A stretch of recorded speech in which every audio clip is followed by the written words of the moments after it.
আমি যদি বিহিতভাবে নিজেকে শাসন করতে না পারি, তবে মঞ্চে দাঁড়িয়ে মঞ্চটাকে নষ্ট করার ক্ষমতা আমার নেই। আমি জানি না আমি কি কথা বলছি, কিন্তু এই কথাটা আমাকে ভিতর থেকে পিনের মতো মারে। সত্যি কি আমি হতে পেরেছি তার কথা পরিবেশন করার জন্য? সত্যি কি আমি চেষ্টা করে যাচ্ছি তার রাস্তায় চলার মতো? শ্রী ঠাকুর বললেন, বৈশিষ্ট্যপালী আপুরীয়মান, পুরুষোত্তমকে অবজ্ঞা করে যারা ঈশ্বরের ভজনা করে, তাদের ভজনা গঞ্জনাতেই পুরস্কৃত হয়। বৈশিষ্ট্যপালী আপুরীয়মান, পুরুষোত্তমকে অবজ্ঞা করে যারা ঈশ্বরের ভজনা করে, তাদের ভজনা গঞ্জনাতেই পুরস্কৃত হয়। আজকে আমরা যারা শ্রী ঠাকুর অনুকূল চন্দ্রকে নিয়ে মাতোয়ারা হয়ে আছি, যারা আনন্দ উপভোগ করছি, তার কাছ থেকে কিছু না কিছু আমরা পাচ্ছি, তবেই আমরা আসছি। পাওয়াটা কি না, তিনি তো পরম প্রেমময়, প্রেম দিয়ে বেঁধে রেখেছেন আমাদেরকে। আর সেই প্রেমটা পাওয়ার জন্য আমরা তার কাছে আসি। আর সেই প্রেমের মধ্যে কি হয়, যে আমি যে বৃত্তি প্রবৃত্তির মধ্যে বিচরণ করছি, আমার লাইফটাকে যেভাবে নিয়ে যাচ্ছি, তার পরিবর্তনটা তিনি করেন যদি আমি তার অ্যাটাচমেন্টে থাকি, তার ভালোবাসাটা আমি পাই। শ্রী ঠাকুর একবার আশ্রমে বসে আছেন, দাদারা মায়েরা আছেন, বিভিন্ন প্রসঙ্গে কথা চলছে। কথা চলতে চলতে অজিত গাঙ্গুলি তাকে বললেন, অজিতদা দুটো শাড়ি আনতে পারেন? অজিতদা চলে গেলেন,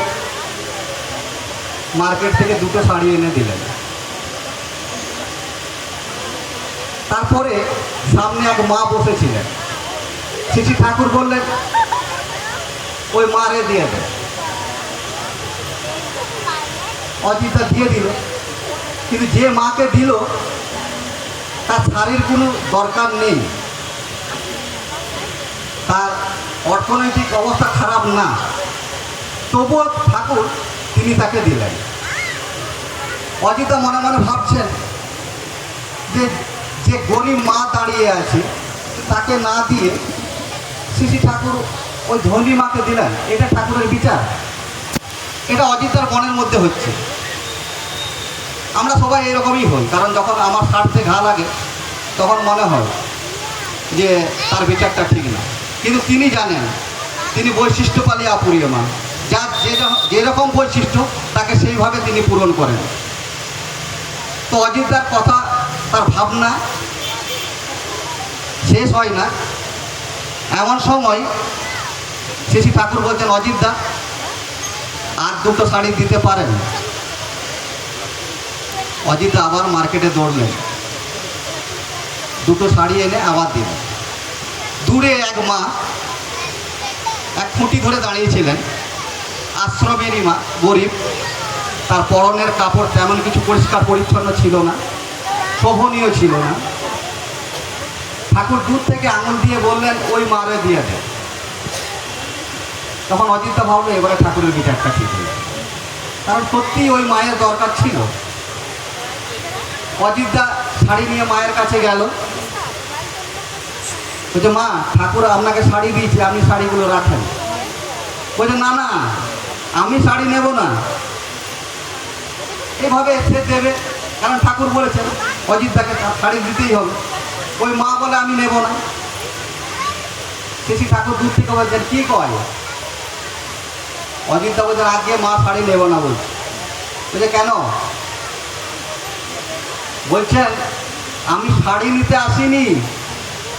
বলছে, কি করতে আসছিস? বলছে, আমি আপনাকে দেখতে এসছি। শ্রী ঠাকুর ছাতিতে হাত দিয়ে বললাম, দেখ দেখ আমার জন্যও কেউ আসে, শুধু পাওয়ার জন্য আমার কাছে আসে না, আমার জন্যেও কেউ আসে।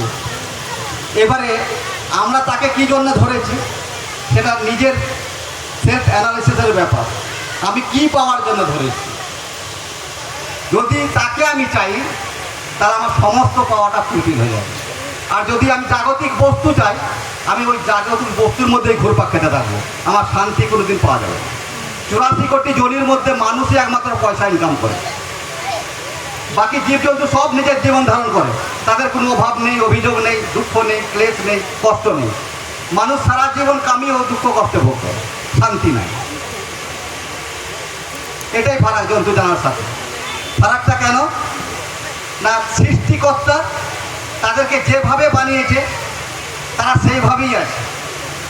মানুষই একমাত্র তার ইচ্ছা শক্তি দিয়ে সেই ভগবানের সৃষ্টির যে নিয়ম সেটাকে বিকৃত করে নিয়েছে, আর সেই জন্যই আমরা ভোগী। তাই শ্রী ঠাকুর বলছেন সৎসঙ্গ is the man making institute. সৎসঙ্গ মানুষ তৈরির কারখানা। তাহলে মানুষ তৈরির কারখানাটা কেমনভাবে তিনি মানুষটা তৈরি করবেন? কারণ আমার ভেতরের বৃত্তি প্রবৃত্তিগুলোকে বের করে সঠিক মানুষটা করবে, এটাই নিয়ম। পঞ্চানন্দা সৎসঙ্গের একজন স্কলার মানুষ, তার মতো সেই সময় শিক্ষিত মানুষ ছিলেন না, সারা জীবন শিক্ষকতা করেছেন।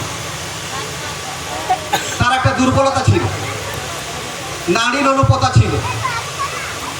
শ্রী ঠাকুরকে অনেকবার বলেছেন, ঠাকুর এই দুর্বলতা আমরা যাই না। শ্রী ঠাকুর বলে তুই তাড়াতে চাস? তখন আর কিছু কয় না, বলে ঠিক আছে।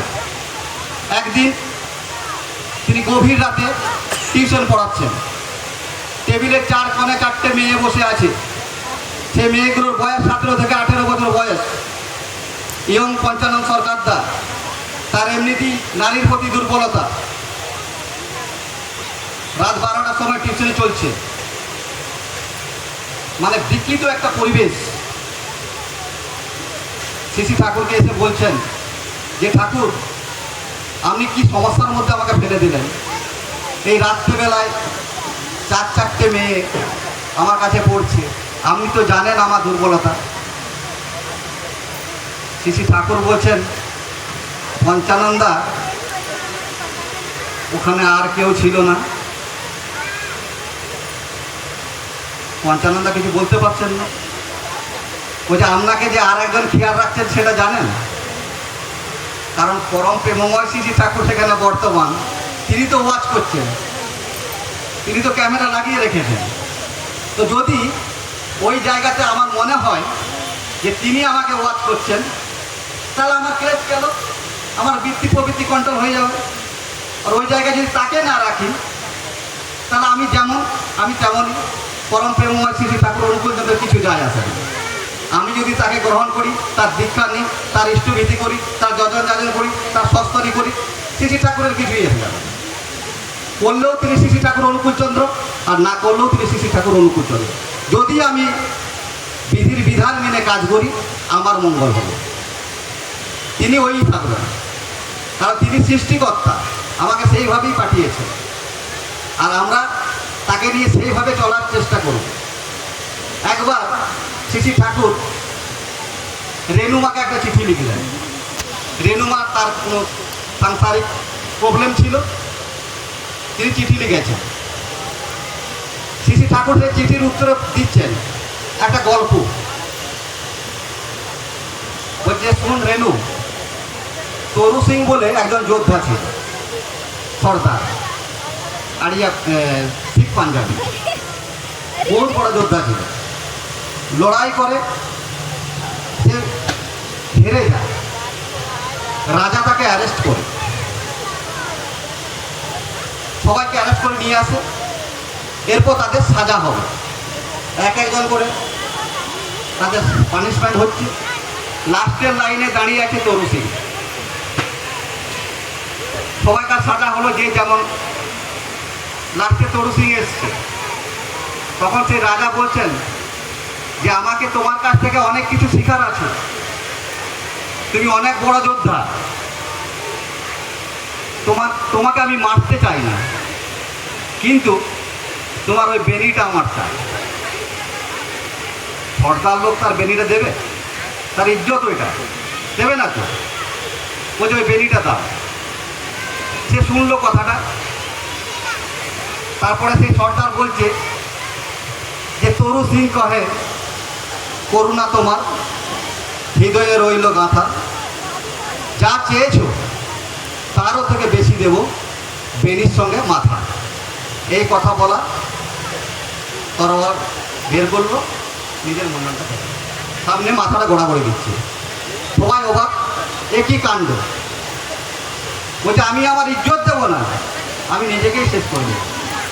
শ্রী ঠাকুর বলছে রেণুমা, আমাদের শ্রদ্ধা ভক্তিটা নিষ্ঠাটা সেই রকম আছে তরুসুদের মতো। আমি কি সেই তরুসি হতে পারছি? আর সেই তরুসি হওয়ার চেষ্টা করছি আমরা তোমার কথা অনুসারে। আর এটাই শ্রী ঠাকুর অনুকূলচন্দ্র। আমার বোধের মধ্যে আমি যেটা বুঝি, আমি নিয়ে চলি, এই জন্য আমার ভালো লাগে। মানুষ আমাকে ভালোবাসে। ভালোবাসে কেন?